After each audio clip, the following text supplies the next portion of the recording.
Welcome to Aadya TV. ఇప్పుడు మనం ప్రస్తుతం సైబరాబాద్ స్కూల్ ఎడ్యుకేషన్ ఆఫీస్ దగ్గర ఉన్నాము. ఇక్కడ చూస్తున్నాం కదా, ఏపీబీపీ తలపెట్టిన అంటే ఈ స్కూల్లో ఏ అయితే 23,000 పాఠశాలను ఏదైతే రేవంత్ రెడ్డి మూసేస్తామో గవర్నమెంట్ బడులు అని చెప్పడంతో ఈరోజు మాత్రం వాళ్ళు భారీ ఎత్తున కూడా ఇక్కడ ముట్టడి కార్యక్రమానికి రావడం అనేది జరుగుతుంది. అంటే విద్యా వ్యవస్థలో ఇప్పటి వరకు అనేక సమస్యలు ఉన్న రాష్ట్ర ప్రభుత్వం పట్టించుకోవడం లేదు అని చెప్పేసి కూడా వాళ్ళు చూస్తున్నారు కదా, మనం చూస్తున్నాం కదా. ఏపీబీకి సంబంధించిన నాయకులు మాత్రం రావడం అనేది అయితే ఇక్కడ జరుగుతుంది. విద్యార్థి నాయకులు చాలామంది ఉన్నారు. ఇక్కడ మనం అడిగి తెలుసుకునే ప్రయత్నం అయితే మనం చేద్దాం. ఇది పరిస్థితి. అంటే ఇక్కడ మాత్రం రోడ్డును మాత్రం ఎక్కడ జామ్ చేసే పరిస్థితి అయితే మనకైతే కనిపిస్తుంది. డైరెక్ట్గా నేరుగా ఈ కార్యాలయాన్ని ముట్టడి చేసే ప్రయత్నం చేస్తున్నారు. ఇక్కడ పోలీసులు ఒకవైపు పోలీసులను చూస్తున్నాం కదా, పోలీసులు ఇక్కడ భారీ ఎత్తున ఇక్కడ ఉండడం అనేది అయితే జరిగింది అని చెప్పేసుకోవచ్చు. ఇక్కడ ఎవరైతే విద్యార్థి నాయకులు ఎవరైతే వస్తున్నారో వాళ్ళని కూడా ఇక్కడ పోలీసులు కస్టడీ చేసే ప్రయత్నం అయితే చేస్తున్నారని మనకైతే కనిపిస్తుంది. ఆల్రెడీ ఇక్కడ విద్యార్థికి సంబంధించిన నాయకులు మాత్రం రోడ్ల మీద బెటాయించడం అనేది అయితే కనిపిస్తుంది, మనకు కట్టినట్లు కనిపిస్తుంది. అంటే వాళ్ళని ఎవరికైతే ఈ ఎడ్యుకేషన్ ఆఫీస్ కాడికి అయితే వాళ్ళు వచ్చారు తప్ప వాళ్ళని లోపలికి ఎంట్రీ చేయడం అనేది లేదని కూడా మనం చెప్పుకోవచ్చు. ఇది పరిస్థితి. అంటే ఇక్కడికి వెళ్ళి అంటే ఇక్కడ హై టెన్షన్ వాతావరణం అయితే కనిపిస్తుంది అని కూడా మనము స్పష్టంగా కనిపిస్తుంది కదా. ఇక్కడ విద్యార్థులు అంటే పెంచిన ఫీజులే కావచ్చు, లేకుంటే కార్పొరేట్లు ఉన్న హై స్కూల్ ఫీజుల విషయంలో కావచ్చు, అనుమతి లేని పాఠశాలను వెంటనే రద్దు చేయాలని చెప్పేసి కూడా ప్లాకార్లు కట్టుకొని వాళ్ళు మాత్రం చెప్పడం అనేది జరుగుతుంది. సీఎంను గో బ్యాక్, సీఎం డౌన్ అంటూ కూడా ఇక్కడ నినాదాలు కూడా చేయడం అనేది అయితే జరుగుతుందని కూడా మనం స్పష్టంగా చెప్పుకోవచ్చు. కొంతమంది విద్యార్థులకు సంబంధించిన నాయకులు ఉన్నారు, వాళ్ళని అడిగి తెలుసుకునే ప్రయత్నం మనం చేద్దాం. తెలంగాణ రాష్ట్రంలో పాఠశాల విద్యలో నెలకొన్న సమస్య అరే ఆ మైక్ లో అందరూ రమ్మను.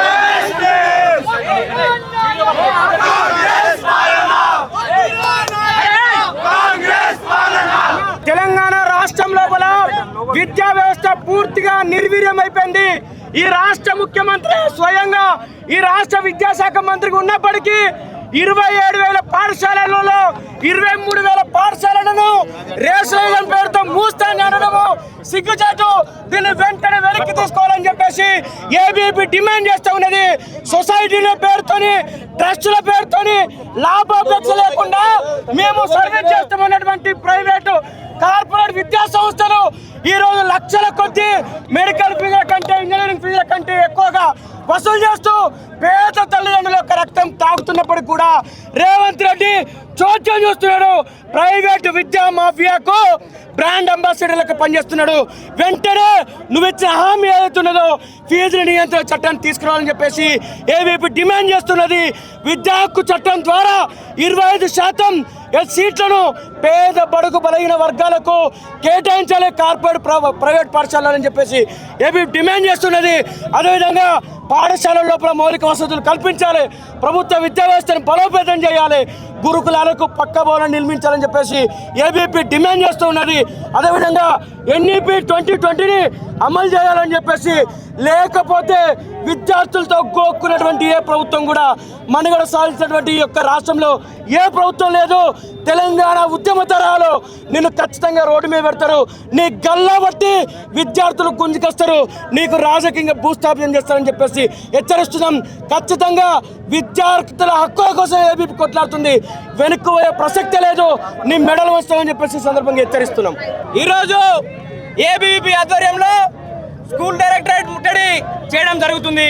ఎందుకంటే ఈరోజు విద్యాశాఖ మంత్రి ఉన్నటువంటి రేవంత్ రెడ్డి ప్రభుత్వ పాఠశాల విద్యకి బ్రాండ్ అంబాసిడర్ ఉన్నటువంటి రేవంత్ రెడ్డి ఈరోజు 27,000 ప్రభుత్వ పాఠశాలల్ని రేషనలైజేషన్ పేరు మీద కేవలం 4,000 స్కూళ్ళకి కుదిస్తామని చెప్పడము చాలా సిగ్గుచేటు.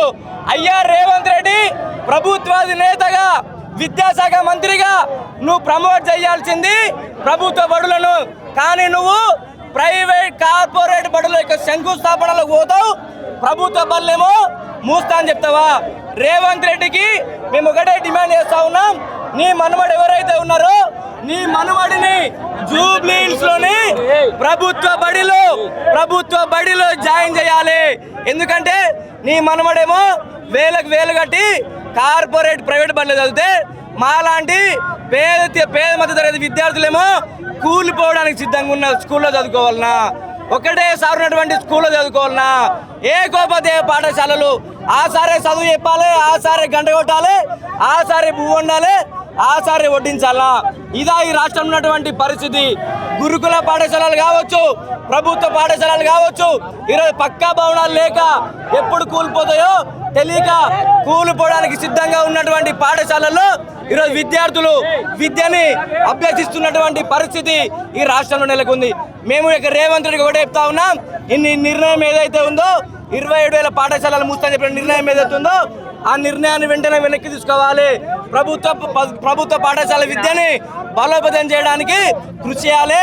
ఫీజు నియంత్రణ చట్టాన్ని తీసుకురావాలని చెప్పేసి మేము డిమాండ్ చేస్తూ ఉన్నాం. అడ్డగోలుగా ప్రైవేటు స్కూల్స్ ఏవైతే ఇంజనీరింగ్ దోపిడీకి మించిపోయి నర్సరీ సీటు కోసము లక్షల డొనేషన్ కట్టాల్సినటువంటి పరిస్థితి ఈరోజు రాష్ట్రంలో నెలకొంది. నర్సరీకి లక్షల డొనేషన్ కట్టాలి, 2 లక్షలు 3 లక్షల ఫీజు. ఇంజనీరింగ్ విద్య కంటే ఈరోజు నర్సరీ విద్య ఈ రాష్ట్రంలో కాస్ట్లీగా మారింది. దీనంతటికి కారణము ఉన్నటువంటి అధికారులు అవినీతిమయంగా తయారవ్వడం, డిఈఓలు కావచ్చు, ఎంఈఓలు కావచ్చు, లేని కారణంగా ఉన్నోళ్ళందరేమో డబ్బులకు ఆశపడి ప్రైవేటు శక్తులతోటి కుమ్మక్కై పనిచేస్తూ ఉన్నారు. వెంటనే ఫీజు నియంత్రణ చట్టాన్ని తీసుకొచ్చి ప్రభుత్వ పాఠశాల విద్యని బలోపేతం చేయాలని చెప్పేసి మేము డిమాండ్ చేస్తా ఉన్నాం. ఈరోజు అఖిల భారతీయ విద్యార్థి పరిషత్ నుండి స్కూల్ ఎడ్యుకేషన్ ముంగట ధర్నా నిర్వహించడం జరుగుతుంది. ఎందుకోసం అంటే ఈరోజు ప్రైవేటు కార్పొరేట్ మాఫియా రోజుకు విద్యార్థులకు విద్యను అందించకుండా ద్రాక్షలాగా దాచిపెట్టే పరిస్థితి ఉంది. పేద మధ్యతరగతి బడుగు బలహీన వర్గాల విద్యార్థులకు అందరి ద్రాక్షగా ఈరోజు తయారవుతుంది. ఈరోజు కార్పొరేట్ మాఫియాకు తొత్తుగా రేవంత్ రెడ్డి వ్యవహరిస్తుంటూ తప్ప ఇంకోటి లేదు. ఈరోజు ప్రభుత్వ పాఠశాలలో కనీస మౌలిక వసతులు లేక ఇబ్బంది పడుతూ ఇప్పటి వరకు పాఠ్య పుస్తకాలు లేవు, ఇప్పటి వరకు స్కూల్ యూనిఫామ్ లేవు అని చెప్పి తెలియజేస్తున్నాం. ఇప్పటికైనా ప్రభుత్వాలు మేల్కొని త్వరితగతినగా పాఠశాలలో మౌలిక వసతులు, పాఠ్య పుస్తకాలు, స్కూల్ యూనిఫామ్స్ ఇవ్వాలని ఏబీపీ డిమాండ్ చేస్తుంది. అంతేకాకుండా ఈరోజు కార్పొరేట్ మాఫియా ఈరోజు ప్రభుత్వం తయారైంది తప్ప మరొకటి కాదని ఈరోజు తెలియజేస్తున్నాం. స్కూల్ ఎడ్యుకేషన్ బోర్డు ముంగడ ఈరోజు ధర్నా చేయడమో, ఈరోజు త్వరితగతిగా రీచ్ చేయడమో జరుగుతుంది.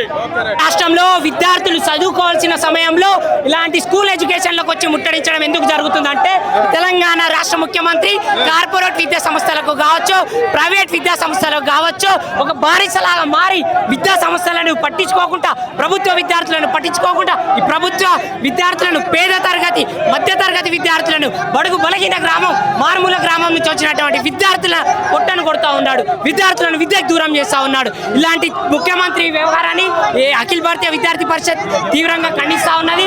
ఎందుకంటే చూస్తూ ఉన్నాం ఈరోజు దాదాపు 27,000 ప్రభుత్వ స్కూళ్లను కాస్త 24,000 ప్రభుత్వ స్కూళ్లను అందులో నుంచి తీసేసి 4,000 మాత్రమే ఈరోజు ఈ తెలంగాణ రాష్ట్ర ప్రభుత్వానికి సొంతం చేస్తా అంటున్నాడు. ఇది అయ్యని గెలిపించుకుంది, ఓట్లేసే గెలిపించుకుంది, పేద ప్రజల బతుకులు మారుతాయని, మాలాంటి విద్యార్థుల బతుకులు మారుతాయని, నిరుద్యోగుల విద్యార్థుల బతుకులు మారుతాయని చెప్పేసి, మారుమూల గ్రామం నుంచి వచ్చిన విద్యార్థుల బతుకులు మారుతాయని చెప్పేసి ఈరోజు నేను గెలిపించుకుంటే మమ్మల్ని దిల్సుఖ్ నగర్లో, ఉస్మానియా యూనివర్సిటీలో, నిజాం కళాశాలలో మా పొట్టలను కొడుతూ మా విద్యార్థుల బతుకులను ఆగం చేస్తూ ఈరోజు విద్యార్థులను ఆగం చేస్తా ఉన్నాం. సిగ్గుందా కొంచెమైనా? కనీసం స్కాలర్షిప్లు కూడా విడుదల చేయలేకపోతున్నాం. స్కాలర్షిప్లు విడుదల చేయమంటే ప్రైవేట్ సంస్థకి 30% కమిషన్ తీసుకుంటా అని చెప్తా ఉన్నాం. ఇంత దిక్కుమాలిన చర్య ఏ రాష్ట్రంలో మేము చూడలేం. రైజింగ్ నంబర్ 1 అని చెప్పుకుంటా పోతున్నాం, మిస్ ఇండియా మెస్సీ ప్రోగ్రామ్ లో చెప్పుకుంటా పోతున్నాం. సిగ్గుండాలయ్యే దాదాపు 10,000 కోట్ల స్కాలర్షిప్స్. ఈ పోలీసులు ఎట్లా ఉందంటే తెలంగాణ రాష్ట్రంలో రేవంత్ రెడ్డికి తన మినిస్టర్లు కాదు, తనకు బలగం మొత్తం ఈ పోలీసులే అయిపోయారు. తెలంగాణ రాష్ట్రంలో ఏకైక హస్తమైన పోలీస్ హస్తంని యూజ్ చేసుకొని విద్యార్థుల గొంతులను నొక్కేస్తుండు. మాలాంటి అఖిల భారతీయ విద్యార్థి పరిషత్ కార్యకర్తల గొంతులను నొక్కేస్తుండు, ప్రశ్నించే గొంతులను నొక్కిస్తుండు. మా వాయిస్ వినబడకుండా బయటికి రానియకుండా ఈరోజు మా సమస్యలను అడగకుండా ఈరోజు మా బతుకులనే మార్చేయాలని చూస్తుండే ఈ రేవంత్ రెడ్డి. తీవ్రంగా ఖండిస్తున్నాం బిడ్డ రేవంత్ రెడ్డి. ఏదైతే ప్రైవేట్ సంస్థలు ఉన్నాయో దాంట్లో 25% మాలాంటి పేద బడుగు బలహీన వర్గాల గ్రామం నుంచి వచ్చిన విద్యార్థులకు కేటాయించాలి. లేదంటే అఖిల భారతీయ విద్యార్థి పరిషత్ అంతకంటే హీనంగా నీ గతి పడుతుందని చెప్పి ఖబర్దార్ రేవంత్ రెడ్డి.